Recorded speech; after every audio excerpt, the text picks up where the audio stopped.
김선호 씨는 너무 어린 나이에 아역 배우도 되고 스타가 됐는데, 문제는 지금 나오는 바에 의하면 케어가 거의 안 됐어요. 경제적인 케어는 뭐 마찬가지지만 실제로 심리적 케어가 거의 안 됐어요. 본인의 정체성이 헷갈려 버리는 거예요. 머리와 몸은 아이인데 바깥에서 원하는 것은 성인의 몸과 성인의 역할을 하니까 자연스럽게 맡겨버리는 거죠. 소속사든 주변에 뭐 가까운 누구든. 본인이 잘못했다고 생각했는데 그럼 누구한테 이걸 확인받아야 되잖아요. 그게 가스라이팅이다. 내가 잘못했나? 안 잘못했나? 모르게. 안녕하세요. 프로파일러 배상훈입니다. 저는 서울경찰청에서 범죄심리분석관으로 일했고요. 서울 디지털대학교 교수를 거쳐서 지금은 연세대학교 개공교수로 있습니다. 프로파일러의 입장에서 최근 김수현과 고 김세론 양의 사건을 어떻게 보시나요? 사실 쟁점이 미성년자를 사귀었다 안 사귀었다 이런 문제들, 범죄 행위다 아니다 이런 얘기들이 나오고 있고, 근데 중심적인 것은 아마도 그것 때문에 김수현 씨가 관련돼 갖고 손해배상을 했네 이런 건데, 근데 제가 보는 입장에서는 어린 여배우의 일종의 가스라이팅이 이게 보통 본인이 가스라이팅이 되는지도 모르고 되거든요. 그러니까 이게 범죄와 실제로는 그것이 범죄가 아닌 부분이 우리는 구분이 잘 어렵습니다. 그러니까 우리나라의 법체계 하에서는. 그런데 미국의 법체계 하에서는 최소한 김수현 씨가 그 어린 김세론 씨와 어쨌든 성적인 접촉이 아니라 하더라도 그 이상의, 그러니까 그거보다 좀 덜하지만 했다면 상당히 그건 문제가 됩니다. 법적으로도. 근데 한국 같은 경우는 아직까지는 그런 법체가 없기 때문에 그런 것을 사실은 우리 시청자들 대중들이 조금 혼란스러워하는 것 같아요. 이게 이제 본인이 좋아서 그랬으면 어떠냐 이런 얘기도 있을 수 있고, 아니면은 반대로 안 되지 이런 그런 가치관과 법의 영역과 그리고 범죄 영역이 막 섞여 있는 그것 때문에 혼란스러운 점, 그걸 좀 구분을 시켜줘야 된다는 것이 전문가들 입장에서는 바라볼 바라고 생각합니다. 김수현 측에서 제시한 증거와 입장, 그리고 고 김세론 양 측근이 제시하는 입장과 증거에 대해선 어떻게 생각하시나요? 증거라고 하는 것은 조금 포괄적이고 맥락에 맞아야 되거든요. 서로 다른 증거들, 맥락이 안 맞는 것들을 서로 제시해서 핀트가 안 맞죠, 사실은. 일단 그 김수현 씨 쪽에서 했던 어떤 진술 분석의 업체에서 한 부분은 진술 분석 되기가 어렵습니다. 왜냐하면 기초적인 어떤 모 데이터 자체가 그것이 분석의 대상이 되는 것이 그거보다 10배는 더 많아야 됩니다. 근데 10배는 좀 많아야 되는데 그 정도 가지고 분석을 했다고 내놓으면은 그걸 통계라고 내놓는 게 말이 안 되죠. 우리가 보통 케이스를 최소한 1000개 이상, 3000개는 돼야지. 이 정도가 돼야지 통계라는 말을 쓰거든요. 근데 그 어떤 단어와 조사와 이런 연결점들이 기껏해야 한 100개 정도 왔다 갔다? 거기서 어떻게 특징점을 찾아냅니까? 그리고 사실 생각해 보시면 직접 말한 것도 아니고 쓴 거잖아요. 발화가 된 게 아니라 쓴 거는 우리가 쉽게 누굴 베끼고 수도 있고 따라하기도 하고 오류가 많습니다. 근데 그거를 그 진술 분석 업체에서 했다는 것 자체에서 저는 이건 아니다. 이걸 과학적이고 객관적이라고 얘기하는 건 이거는 넌센스다 라는 걸 제가 지적했던 부분인 거고, 그 기법 자체가 과학적이지 않다는 건 아닙니다. 대신 대상이 너무 적고, 그러고 만약에 그랬을 경우 그 후과, 그러니까 만약에 진짜 그 김수현 씨 쪽에서 얘기하는 것이 그것이 타당하다고 보면은 결국은 다른 쪽의 부분에서의 법적인 문제 다 걸리는 거거든요. 근데 그거를 왜 명확한 근거를 가지고 그래도 좀 검찰 쪽이나 이런 데서 많이 좀 증언대에 섰던, 감정을 했던 사람들이 왜 개입했을까? 이건 아니다. 그러니까 아무리 돈 받고 하는 일이라 하더라도 선은 지켜야 된다. 그래서 저는 그 부분이 좀 문제라고 생각하고, 절박함이겠죠. 김수현 씨 쪽에서는 그게 실제로 그런지 안 그런지 상관없이 만약에 그게 실제로 문제가 되면 본인들이 타격받아 엄청나니까 이것저것 어쨌든 다 하려고 했던 것 같아요. 그중에 하나가 걸린 거라고 생각하는데, 그래서 안타깝죠. 그럼 본인의 걸 다 내놓든가. 근데 또 그렇지 않습니까?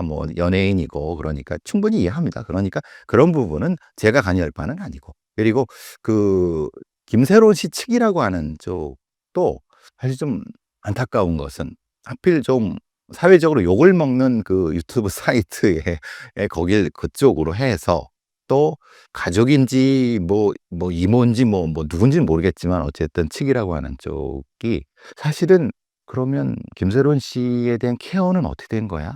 그러니까 사실은 그런 부분이 걸려요. 그 굉장히 어려서부터 고생도 하고 뭐 까놓게 얘기해서 김새론 씨가 그동안 번 돈이 많을 거란 말이에요. 뭐 어떤 한간에는 뭐 최소한 몇십억은 되잖아요. 근데 지금 돈이 하나도 없대요.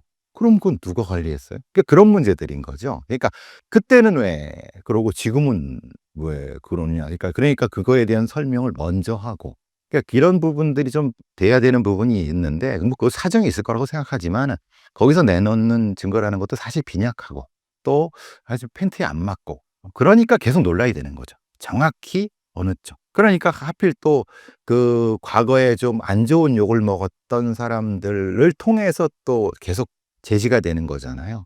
그러니까 더더욱 신뢰성이 떨어지고 막 그러는 것 같아요. 차라리 그럼 그 사람들을 빼고 본인 유족들 우리들이 그냥 기자회견한다.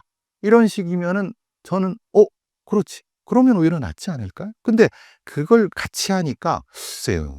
사회적으로 좀 욕을 먹는 것 같아요. 그래서 욕을 먹는 것 같아요. 그러니까 그래서 이제 진실공방이 되는 거죠. 네. 고 김세론 측의 제보자가 습격을 당하는 제3의 범죄가 일어났는데요. 주변 유튜버들이 범죄를 부추기고 사건을 만들고 있다고 보시나요? 오히려 어그로를 끈다고 생각을 합니다. 뭐 내가 다쳤느니 피습을 당했느니 누가 왔느니 뭐 뭘 했느니 이것들은 다 김새론 씨 건가라고 전혀 상관없는 부수적인 겁니다. 그러니까 이거 지금 우리가 봐야 될 것은 김새론 씨가 왜 그 어린 나이에 그 유명을 달리게 됐는가.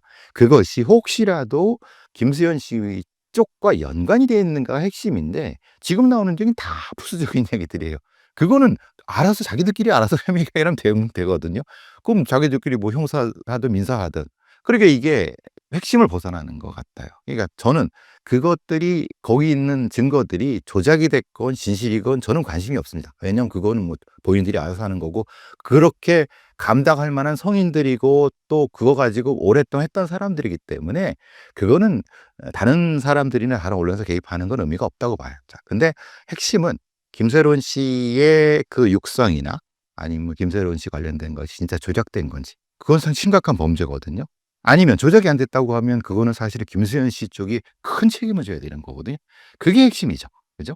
그러니까 근데 그거를 인제 본질적인 형태를 다루지 않으니까 그거를 제시한 사람들의 신뢰성을 계속 물고 늘어지는 거잖아요. 그래서 "내가 피습을 당했다."라고 하는 것은 "실제로 당한 거야? 아니야." 이러면 그거 봐. 너네 증거 조작한 사람들이지." "아니야. 증거" 아니 이런 식으로 가는 거죠. 그러니까 이건 다 부수적인 겁니다. 그러면 지금 경찰이 이것이 진짜 김선원 씨의 육성 녹음이라고 하는 것이 진짜 조작된 거냐 아닌지는 경찰의 수사 결과를 지켜보면은 확실히 나올 수 있거든요. 그럼 거기를 지켜보는 거예요. 지금은 좀 기다리는 게 필요할 거라고 생각합니다. 김수현 측의 기자회견 진실도는 어떻게 보고 계신가요? 몇 가지 인제 제가 인제 뭐 개인 유튜브에서도 얘기한 것도 있고 그러는데 조금 당황했던 건 그래요. 김수현 씨가 기자회견에서 저 당황했던 것은 그 굉장히 슬프고 많이 울면서도 할 얘기는 다 한단 말이에요. 그러니까 그걸 많은 분들이 헷갈려 하시는 거예요. 보통 우리가 너무 슬프고 감정이 복받치면은 할 말을 못 하고 막 그 꺼이꺼이하고 막 차서 내가 뭘 했지 막 주변에 물어보려야 되는데 할 얘기 다 한단 말이에요. 누가 인제 한 것도 아니고. 그래서 그거 읽는 것도 보십시오. 어떤 뭐 몇 퍼센트 뭐 이게 이런 그게 제일 걸리는 거예요, 사실. 차라리 그러니까 만약에 그랬다고 하면 김수현 씨는 옆에 계시고 거기 뭐 다른 어떤 변호사가 이거를 이 팩트에 대한 얘기를 하든가 감정에 대한 얘기는 김수현 씨.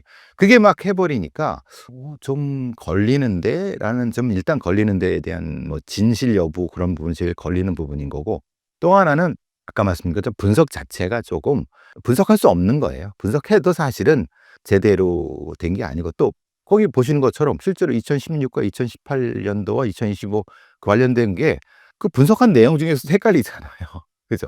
그 2018 년도와 2025 같다는 얘기잖아요. 그럼 그 숙제를 안 하고 들어온 거잖아요, 김수현 씨가. 그건 확실히 문제가 있죠. 그리고 그 분석 보고서를 한 내용이 실제로 핵심적인 건 이거죠. 2016과 2018이 2025와 다르다는 걸 보여줘야 되는데 2016과 2018이 같다. 아니면 이유사 아니 또 다 달라? 그럼 2018과 2025가 완전히 달라야 되는데 이건 또 같다고 해? 그럼 도대체 뭘 주장하려고 하는 거야? 라는 얘기가 되니까 그거에 대해서 그럼 확실히 해명을 해야죠. 우린 이렇게 했으니까. 근데 이제 그게 뭐 92%니 뭐 이렇게 하는데 그건 사실은 뭐 과학적이고 객관적인 건 아니고 왜냐면 전체적인 어떤 대상이 그러니까 그 부분 때문에 계속 걸리는 거예요. 그리고 또 하나 걸리는 건 그런 거죠. 딱 20살일 때 20살 한 달 뒤부터 사귀었다 그러잖아요. 그럼 그게 말이 되나? 그러니까 그럼 기다렸다가 사귀었다는 건가요? 생일이 김세련 씨가 아마 여름 6, 7월 왔다 갔다인데 그때부터 사귀었다고 하니까 이렇게 해서 이해를 해야죠. 알아왔어. 알아왔고 그냥 그때도 성인 전에도 알아왔고 얘기도 했고 그랬는데 성인 된 딱 그날부터 달 다음 달부터 애정의 감정으로 인정을 했어. 요렇게 얘기를 해야죠. 그러니까 어스름하게 넘어온 건 인정할 수 있다라고 얘기를 하면은 진실에 가까웠다고 봐요. 근데 이걸 딱 끊어버리니까 아니 어떻게 사람의 감정이 19살 11개월과 20살 1개월 사이를 그건 말이 안 되잖아요. 그 누가 봐도 상식적으로도. 그러니까 이제 그 부분은 왜 그렇게 얘기했는지 알죠. 왜 그렇게 얘기했겠어요? 법적인 문제가 걸릴 수 있으니까. 그러니까 그렇게 얘기를 하셨겠어요. 충분히 이해는 하지만은 주변에서 조언을 조금 이렇게 얘기하는 게 맞죠. 사실은 어렸을 때 알아왔다. 그리고 근데 사실 본인도 애인이 있었고 김세론 씨도 뭐 없는 건 아닌 것 같다. 근데 젊고 어렸을 때는 사실은 뭐 솔직히 양다리도 있을 수 있고 서로 뭐 감정이 섞일 수도 있는 나이인데 우리가 일부일처제에 꽉 하는 건 고리타분한 게 말이 됩니까? 그러니까 뭐 이제 환승연애도 있을 수 있는 거고 그 과정에서 이제 내가 도와주기도 했고 뭐 그러다가 감정이 생겼고 그런데 그게 약간 뭐 미성년자 뭐 여러 때도 있을 수 있다. 그런데 이제 본격적으로 이렇게 얘기하는 게 사실은 맞는 거 아닙니까? 그게 정상인 거고 그렇게 얘기를 하면 맞았죠. 그러니까 지금 나오는 것도 그거죠. 계속 어떤 언론이나 일부 언론에서는 계속 김수현 씨 쪽을 옹호하는 쪽으로 계속 써주잖아요. 누구 뭐 연상의 누구 사실은 김수현이라 누구다. 그 의도가 뻔한 거 아닙니까? 사실은 이쪽에서 그러니까 그걸 이렇게 소스를 줬다 그걸 얘기할 수는 없지만은 그걸 쓰시는 기자님들도 이해를 할 수 있는 거죠. 왜냐하면 뭘 얘기하냐면 김선훈이라는 사람이 실제로는 상당히 심각하게 힘들었기 때문에 주변에 누구한테도 손을 내밀고 잡아주면 애정 표현을 할 수 있는 그 정도로 김선훈 씨가 힘들었다는 얘기예요. 그거를 알면은 이 언론도 그렇게 쓰면 안 되죠.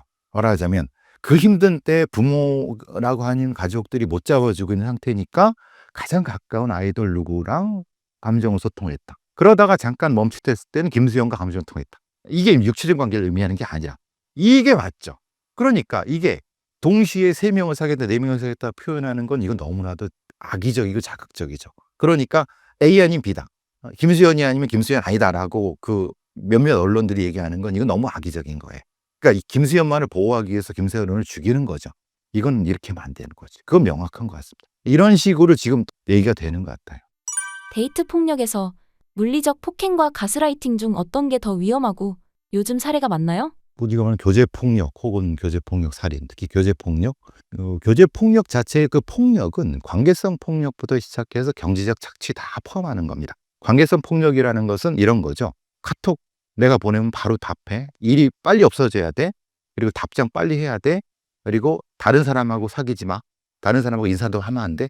이게 관계성 폭력입니다. 관계를 단절시키고 그리고 경제 착취 같은 경우는 뭐 많이 하는 건 돈 벌어 와서 갖다 하는데 그것을 마치 되게 자연스럽게 명품 같은 경우나 뭐 비싼 걸 사오게 하고 근데 사오라는 얘기를 안 해요. 그냥 자연스럽게 받는 게 자연스러워. 이런 것들. 근데 그중에 아주 폭력 중에서 물리적 폭력은 그 뒤에 한참 뒤에 나타나는 전체 중에 20%도 안 되지만 매우 위험한 겁니다. 그때 그러니까 앞에 관계에서 이미 다 진행된 상태에서 물리적 폭력이 들어갔을 때는 이미 되도록이 힘든 상태거든요. 그러니까 이게 그때가 이제 그때까지 가기 위해서 일단 길들이기, 그다음에 가스라이팅. 뭐 같은 얘기일 수도 있지만 조금 다른 부분은 그루밍 같은 경우는 일종의 심리적 통제가 되는 거고 가스라이팅은 그거보다 조금 나은 상태에서 행동 통제가 되는. 그다음에 나타나는 게 물리적 폭력. 그게 안 들으니까 스스로 막 뭘 찍어 보내라, 막 자해하라 이런 것들이 되는. 그게 다 교제 폭력에 들어가는 거거든요. 이게 사례가 많냐라기보다는 과거에는 그게 교제폭력인지를 규정하지 않았기 때문에 그냥 사랑하니까 이런 걸로 퉁쳤던 건데 지금은 규정이 되니까 케이스가 늘어나는 거지. 예전에도 많았죠. 예전에 더 많았죠. 그리고 그때는 여성들이나 아니면은 그걸 당하는 사람들이 그게 뭔지 모르고 당연하다고 생각하고 했던 건데 지금은 그거를 뭐 경찰에 신고도 하고 상담도 요청하니까 케이스가 늘어났어. 행위는 비슷한데. 근데 또 하나는 SNS라든가 아니면 뭐 방송이라든가 아니면 여러 가지를 통해서 나타나는 거는 가해자들이 그걸 보고 모방을 하는 거. 그러니까 더 많이 늘어나는 케이스가. 더 악랄해지고 더 교묘해지고 피해자들도 실제로는 거기서 느끼는 거죠. 아, 저게 그거구나. 라고 해서 상담도 하고 제기도 하고 이렇게 되다 보니까 눈에 띄는 게 많아지는. 그러니까 보고되는 게 많아지는. 이렇게 보시면 됩니다. 피해자들은 가스라이팅이 잘못된 걸 인지는 하는데 왜 도망가거나 관계를 끊어내지 못할까요? 그거는 본인이 잘못했다고 생각했는데 그럼 누구한테 이거를 확인받아야 되잖아요. 그게 가스라이팅입니다. 내가 잘못했나? 안 잘못했나? 모르게. 이전에는 아예 이게 잘못했는지 아닌지 행위도 자체에 가치 판단 안 하는데 이제는 가치 판단 한단 말이에요. 그럼 그걸 누구한테 물어봐야 되잖아요. 근데 주변에서 그게 아니라고 해. 그럼 아닌 거로 하는 거예요. 그리고 또 특히 뭐냐면 이것이 이제 경찰에 신고하거나 그런 사람들한테 해버리면은 경찰이 처리를 안 해줘요. 그냥 뭐 대충 뭐 이렇게 그 합의하세요 뭐 이렇게. 그리고 관심을 갖는다 하더라도 연속성이 없어. 그러니까 몇 번 하다가 자기 풀에 지쳐갖고 스스로 합리화시키는 거. 이런 경우가 많습니다. 그러니까 말하자면 너 왜 도망 못 갔어? 너 왜 아니라고? 아니 했어요. 했는데 실제로는 효과가 없으니까 스스로 포기하거나 예전역에 다른 방식으로 순응하거나 아니면은 기회만 기다리고 있을 경우. 근데 이게 경찰이나 아니면 외부만도 뭐만 국한되는 게 아니라 가족들도 그럽니다. 오빠, 만약 자기 엄마, 아버지 이렇게 느끼는 거죠. 그 네 남자친구 누구? 되게 훌륭하고 직업도 괜찮고 그래 보이는데 너 왜 그래? 라고 오히려 자기 딸을 아니면 자기 여동생을 자기 기준으로 억누르는 거예요. 그러니까 그런가? 어디 손 벌릴 데가 없는 거죠. 그리고 도움을 요청하고 친구들도 적극적으로 했는데 그거 아니야라고 했지만 나서주지 않아. 이것 때문에 이런 어떤 사회적 분위기나 아니면 관계적 분위기 때문에 그런 경우가 많습니다. 청소년과 성인이 연인의 관계 만드는데 그루밍이나 가스라이팅이 있었을까요? 왜냐하면은 이제 아역 배우나 아역 아이돌이 사실은 여자 아이돌이나 이렇게 심리적으로 위험하다는 건 이게 어떻게 보면 정신적으로는 어리잖아요. 근데 육체적인 어떤 걸 원하잖아요. 그죠? 성적인 코드를 원하잖아요. 그러면 이 머릿속에서 뭐를 할까요? 성인으로 보여야 된다고 생각을 하는 거예요. 그럼 성인으로 보이려고 하면은 성인과 사귀는 것처럼 보여야 되는 거예요. 그걸 사귄다는 게 아니라 그러니까 근데 그거를 보통 인제 괜찮은 어른들이나 아니면 괜찮은 소속사들은 "아니야. 그거는 너의 직업일 뿐이고." 그런 이렇게 얘기를 해야지 맞는데 그걸 교묘하게 이용해 먹을 수 있다는 거야. "그래. 넌 어리지만 성인으로 너 지금 돈 벌고 그러잖아." 상관 이게 자연스럽게 그루밍이 되면은 중학교 때 아니 초등학교 때 성관계하는 것을 그냥 뭐 자연스럽게 받아들이게끔 해요. 그러니까 김세론 씨가 실제로 그랬는지 모르겠어요. 근데 김세론 씨는 너무 어린 나이에 저 아역 배우도 되고 스타가 됐는데 문제는 지금 나오는 바에 의하면 케어가 거의 안 됐어요. 뭐 지금 다 아는 거 아시는 것처럼 경제적인 케어는 뭐 마찬가지지만 실제로 심리적 케어가 거의 안 됐어요. 아역 배우인데 지금 뭐 종편에서 어디 뭐 지금 상당히 피폐한 삶을 살고 있다 이런 거 많이 나오잖아요. 그게 왜 그렇겠어요? 본인의 정체성이 헷갈려 버리는 거예요. 머리와 몸은 아이인데 바깥에서 원하는 것은 성인의 몸과 성인의 어떤 역할을 하니까 그러니까 자연스럽게 맡겨 버리는 거죠. 소속사든 아니면 주변에 뭐 가까운 누구든. 그러니까 그 성관계 하는 것을 그냥 당연히 뭐 그냥 별거 아니야라고 별거 아닌 게 아니죠. 심각한 문제죠. 근데 그렇게 얘기를 하니까 그냥 그래서 그렇게 성관계를 아무렇지도 않게 했을 가능성이 높아요. 근데 사실은 그건 성관계 아니에요. 그건 강간이에요. 그건 강간이에요. 그러니까 정확히 성적인 것이 아는 상태의 성관계를 사비하에서 하는 것과 그리고 미성년자 특히 12, 13, 14세 때 왜 미성년자 의제 강간이 있냐면 그걸 합의라는 게 성립이 안 되는 나이기 때문에 그런 거예요. 그러니까 그때 했다는 거 그건 심각한 성범죄입니다. 미국 같은 경우 이거 거의 뭐 20-30년형이 나올 수 있는 거예요, 이거는. 그런데 우리는 그런 법 체계가 없기 때문에 그리고 지금 왜 그 유명 대법관이나 누구가 욕을 먹겠어요. 그 사람이 판결한 것 중에 소속사 사장과 여중생이 성관계를 가졌다고 해서 무죄 때려 갖고 지금 문제가 되는 거잖아요. 그 대법관이. 그런 엉터리 판결을 내리는 사람들이 있고, 그걸 이용해 갖고 그 어린아이들을 우리는 사귄 거라고 그루밍 가스라이팅을 통해서 자연스럽게 나한테 사랑한다고 편지 보내, 우리는 애정 관계라고 가스라이팅을 통해서 성관계를 맺은 다음에, 그다음에 이용 가치가 없어지면 버리고, 경제적으로 다 착취한 다음에 버리고, 그게 김세론 씨라고 제가 확신해서 말씀 못 드리지만은, 보통의 그 여자 아역 배우들이나 여자 아이돌이 위험한 게 그런 겁니다. 그게 해서 엄격하게 심리적 관리라는 케어가 되지 않으면은 상당히 위험할 수 있습니다. 많은 경우 사실은 부모님이나 아니면 소속사에서 잘하지만, 우리가 반짝하다가 없어지는 아역 탤런트나 여자 아이돌 보면은 대부분 그렇게 위험한 경우가 많아요. 사이코패스가 무엇인가요? 단순 살인마와 다른 건가요? 우리가 인제 사이코패스라고 하는 것은 일종의 뭐라고 하나, 관용어 같은 거죠. 예. 그리고 정신과 의사들이라든가 아니면 범죄학자 사이에서 조금 개념이 다른 부분이 있는데, 그냥 반사회적 인격 장애이고, 그것을 인제 일종의 관용명으로 쓰는 거를 사이코패스라고 하는 거죠, 인제 사회적으로서는.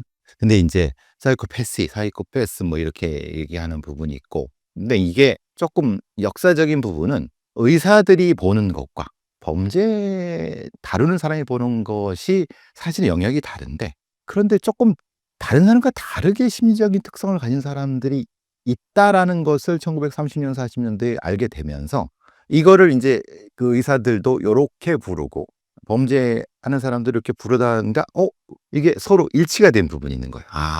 정신적으로 좀 다른 사람과 다르게 심리적 특성을 가지고 있는 사람이 있는데 범죄자가 많더라.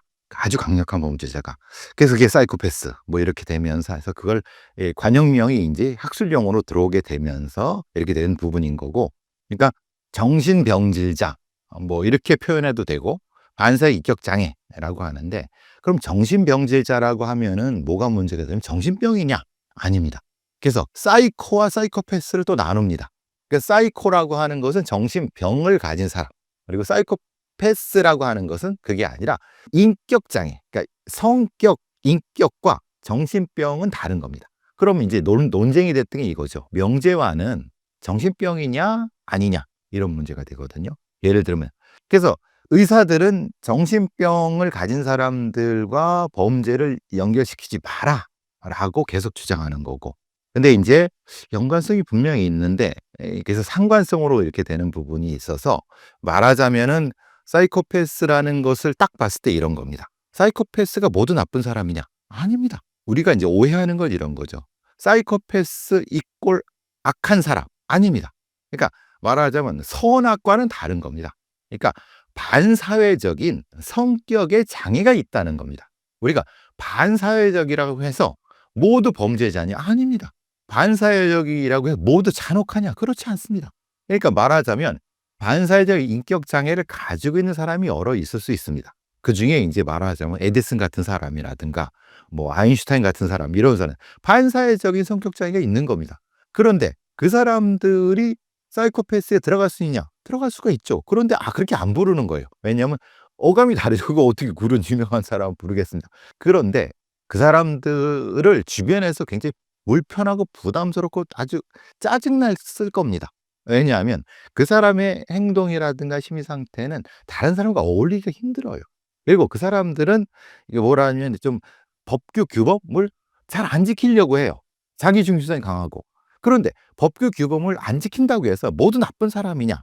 그건 다른 거, 범법자지만 이거는 인제 엄격한, 그래서 예를 들면 이런 거죠. 되게 자유롭고 되게 그 자유분방한 사람이 있어요. 그럼 그 사람이 꼭 나쁜 사람이냐? 그건 다른 문제라는 거예요. 그러니까 우리가 피카소 같은 사람이 되게 자유분방하고 생각도 완전히 달라요. 사람들하고 할 때 불편해요. 근데 그 사람들은 굉장히 창의적, 자기 영역에서 성과를 내잖아요. 그럼 그건 선악으로 따질 수가 없는 거예요. 그러니까 우리가 헷갈리는 게 그런 거예요. 사이코패스가 곧 나쁜 사람, 악한 잔혹범죄자, 이건 아니에요. 그런데 연쇄살인범, 살인범 중에 되게 심각한 살인범 중에 상당수가 사이코패스더라. 반사회 인격 장애 있더라. 라는 거예요. 근데 이게 흔히 말하는 필요 조건과 충분 조건이잖아요. 이건 아닌 거예요. 그러니까 이제 이걸 사이코패스가 이만큼 있으면 그중에 범죄 일사는 아주 적고, 사이코패스가 이만큼 있는데 그중에 천재도 있을 수 있고, 그중에 좀 아무 말 없이 그냥 자기 생활하는 사람도 있을 수 있는 거예요. 우리가 헷갈린 거예요.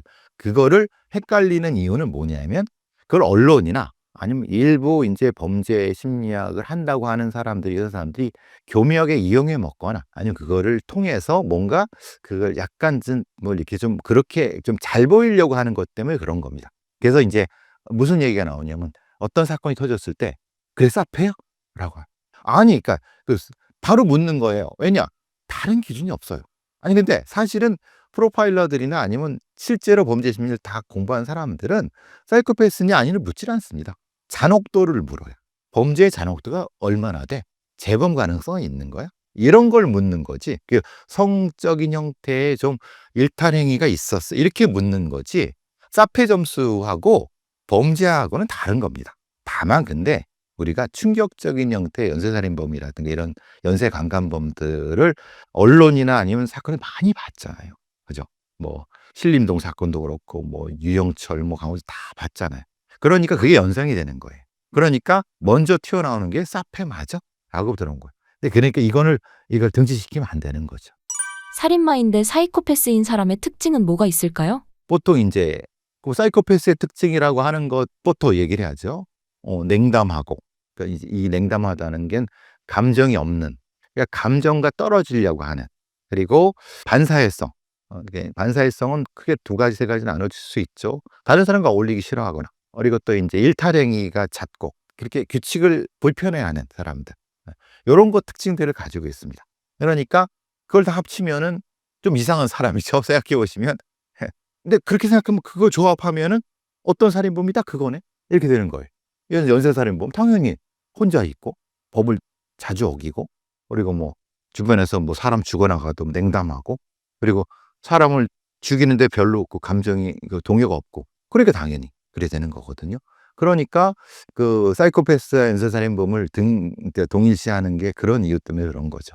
근데 특징은, 그런데 우리가 살다 보면은 냉담한 사람도 많고 규칙을 어긴 사람도 많습니다. 그리고 다른 사람과 어울리기 싫어하는 사람. 근데 이게 또 다른 거는, 반사회성이라는 게 다른 사람과 어울리기 싫어하는 사람이 눈에 띕니까? 아닙니다. 그러니까 자기는 어울리기 싫어하는데 먹고 살기 위해서 어쩔 수 없이 훈련이 된 사람들이 있어요. 그렇죠? 그러니까 실제로는 그 중고등학교 때는 진짜 혼자만 있고 막 했는데, 몇 가지 경험을 통해서 '아 이렇게 살면 내가 밥도 못 벌다.' 그러니까 가짜로 웃고 속이는 거예요, 자기 감정을. 아니 그래야죠. 직장 생활을 하거나 하죠. 근데 사실은 그 사람은 사페인 거예요. 네, 훈련된 사페죠. 그런데 우리가 보통 보이는 것은 훈련되지 않은 사페를 많이 보는 거예요. 그게 뭐냐면 방화범들, 그냥 막 아무렇게나 행동하고 불 지르고 사람마다. 근데 감춰진 사페들은 우리가 안 보이는 거죠, 사실은. 그래서 인제 그게 헷갈리는 거예요. 사이코패스들은 엑스레이 사진도 일반인들과 다른가요? 정확히 말하면 엑스레이가 아니라 CT죠. 뇌 사진이죠. 그리고 MRI, CT, 활성 MRI나 CT 뭐 이렇게 얘기하는데, 엑스레이는 인제 이 뼈고 그게 아니라 이제 머리에 인제 뭐 예를 들면 감정을 통제하는 영역에서의 활성도가 떨어진다. 그건 명확합니다. 왜냐하면 냉담하기 때문에, 예를 들면 이 부분에 있어서 어떤 사람이 지금 울어야 되고 지금 굉장히 슬픈 감정을 같이 영화를 이렇게 슬픈 영화를 보는데 보면서 찍는 거예요, 그 MRI를. 근데 다른 사람, 보통 사람들은 거기가 활성화돼서 막 울고 막 감정이 복잡해, 여기는 활성화가 안 되네. 그러니까 그건 아마 FRM이라고 할 거예요. 그런데 해니까 그래, 대부분 이러네. 맞아요. 그게 달라요. 다른데 이제 그런 거죠. 다르다고 나쁜 거냐? 다르다고 그게 나쁜 놈이냐? 이건 아니에요. 그러니까 말하자면 이게 활성도는 떨어져도 분위기 봐서 우는 거예요. '어 이건 내가 울어야 될 상황인데?' 눈치를 보고 우는 게 아니라 다른 사람 울기 시작하면 자기도 같이 우는 거예요. 훈련된 거죠, 내가 생존을 위해서. 그러니까 그런 거는 찾아내기 쉽지 않은 거예요. 그러니까 다른 건 맞아요. 근데 현실에서 그걸 찾아내기 쉽지 않아요. 만약에 그런 사람들의 애저녁이 안 보입니다. 왜냐? 회사에서 그런 사람 고용하겠습니까? 애저녁에 저기 다른 데가 살거나 애저녁에 혼자 하는 직업을 합니다. 혼자 하는 직업. 혼자 하는 직업인데 어떻게 튀겠어요. 그게 차이가 있는 겁니다. 그렇다면 교수님은 직접 만나보시거나 대화를 해보신 적 있으신가요? 많죠. 그러니까 그런 사람들 많고 그래서 프로파일러들이 하는 4-5 가지의 주요 업무나 행위 중에서 사람들과의 면담, 인터로게이션 그리고 행동 분석 이게 다 그것 때문에 그런 겁니다. 그러니까 사페를 찾으려는 것이 아니라 저 사람이 그 흔히 말하는 반사회성이 얼마나 있느냐를 찾고 그리고 어떤 감정에 반응하는 걸 찾고 그러다 보면 요 사람은 요렇지만 사페는 있지만 어떤 사페? 활성소가 없고 이게 범죄적인 사페 범죄적 행동을 얼마나 이런 걸 찾는 거죠. 그러니까 그걸 찾기 위해선 행동도 봐야 되고 물어보고 물어본다는 게 직접 물어보는 게 아니라 얘기를 듣는 겁니다. 얘기를 하면서 들으면서 그게 피셔럴 테스트입니다. 그게 사이코 테스트를 하는 거예요. 하면서 요 사람은 사페인 것 같은데 실제는 공격성은 없네, 있네 이런 걸 판단하는 거죠. 감정이 무딘데 방어하거나 살인을 하거나 범죄율이 그런 쪽에서 높을 수 있을까요? 다시 말씀드리면 사페가 범죄율이 높지 않습니다. 사페는 높지 않아요. 근데 연관이 되는 건 뭐냐면 내 감정을 이해해 주지 않는 거예요. 내가 무감하고 근데 넌 왜 이렇게 그래? 이런 거죠. 그러니까 그런 사람들이 사페가 저기 밀림이나 정글에 혼자 있으면은 아무런 문제가 없습니다. 그죠. 그죠. 근데 섞여 살아야 돼요. 사회는 섞여 살아야 되잖아요. 그러니까 섞여 살려면 거기에 맞는 역할이라든가 뭔가 이런 게 있는 거예요. 근데 그렇지 않으면 뭐가 돼요? 따돌림도 당할 수 있고 그러다 보면 갈등이 생기고 갈등이 생기는데 갈등이 생기면 푼단 말이에요. 갈등 해소하려고 그러는데 갈등을 해소하는 방법 자체도 무감한 거예요. 폭력을 저지르고 때리고 뭘 해도 아니 감정이 없으니까. 그러니까 쟤들 봐라 이렇게 되는 겁니다. 그러니까 이 앞에서부터 다시 차근차근 보면 이렇게 되는 거죠. 그리고 당연히 그러다 보면 그게 익숙해지는 거예요. 뭐냐? 이 갈등을 이 폭력적으로 해결하는데 그 폭력이나 어떤 방법을 해결하는데 나는 되게 쉽구나. 왜? 사람 죽이거나 사람을 공격하는데 특별히 감정에 이게 없어. 그게 더 쉽죠. 그리고 더 꺼리낌이 없고. 그러면은 그게 쉽게 훈련이 되면 그 범죄를 보다 더 쉽게 학습할 수 있잖아요. 그래서 연쇄살인범이 되거나 이렇게 되는 거지. 그것 때문이 그런 건 아니에요. 연결이 그래 논리로 연결이 되는 거죠. 예. 일반 사람들이 사이코패스를 마주쳤거나 대할 때 행동을 어떻게 해야 한다, 조심해야 한다 이런 게 있을까요? 아니 딱히 그럴 수는 없어요. 우리가 보통 많은 사람들이 그렇게 물으시는데 사페를 만났을 때 어떻게 해야 되느냐. 근데 정확히 그건 소페입니다. 소시오패스를 얘기하는 겁니다. 그러니까 우리가 말하는 대부분의 사회 속에서 굉장히 이기적이고 자기밖에 모르고 또 하나면 남을 이용하고 정확히 말하면 이거죠. 자기밖에 모르고 냉담하면은 불편하지 않습니다. 반대로 다른 사람을 이용하고 속이고 감정을 이용하기 때문에 불편한 거예요. 그러니까 그런 존재를 보통 우리가 소시오패스라고 하는 거예요. 그러니까 흔히 말하는 감정 이용자, 감정 약탈자죠. 근데 그거를 우리는 사페로 착각을 하는 거예요. 그리고 분명히 그런 사람 중에 사페도 있을 수 있습니다. 왜냐하면 감정이 무감하기 때문에 실제로 사람 불편하게 할 수도 있어요. 근데 그런 사이코패스는 굳이 건드리지 않아도 알아서 합니다. 근데 핵심은 이거예요. 감정을 이용하고 속이고 괴롭히고 이런 사람들 때문에 문제죠. 그럼 어떻게 되느냐라고. 그게 보통은 피해라고 하죠. 절대 그들을 설득해서 너 이러면 안 돼. 너 이래서 다른 사람이 다치고 아니요. 이미 그 상태를 그 사람들은 넘어섰기 때문에 설득할 필요도 없고 그렇다고 속일 필요도 없습니다. 속이면 금방 압니다. 그런 사람들. 왜냐하면 보통 그런 사람들은 지능이 높고 아니면 그런 속이는 방법을 잘 알고 있기 때문에 금방 눈에 띕니다. 보통 사람. 그러니까 가능하면 피하고 또 같이 대응을 하고 혼자 말고 다른 사람과 다 비슷한 같이 대응하고 그전에 피하고 같이 대응하고 엄격하게 내가 그 도덕적 기준에 맞게끔 정확히 약점을 안 잡히게 하고 3가지만 하면 됩니다. 그러면 알아서 떨어져 나갑니다. 왜냐? 이런 존재들은 감정 이용자이기 때문에 쟤는 나한테 이용이 잘 안 되네. 그럼 먹잇감을 저쪽으로 넘어갑니다. 그렇게 하도록 해야 되는 거지. 보통 이런 사람들한테 이걸 원하는 거잖아. 그 사람을 어떻게 응? 설득해 갖고 좋은 사람만. 그건 목사님이나 신부님이 하실 일입니다. 본인이 하면 안 되는 거예요. 스님이나 그런 분들은 당연히 그러셔야죠. 근데 본인이 그런 사람이 아니면 괜히 오지랖 넓게 개입하지 말라. 3가지 피하고 같이 대응하고 내 삶을 약점 안 잡히게 하는 게 제일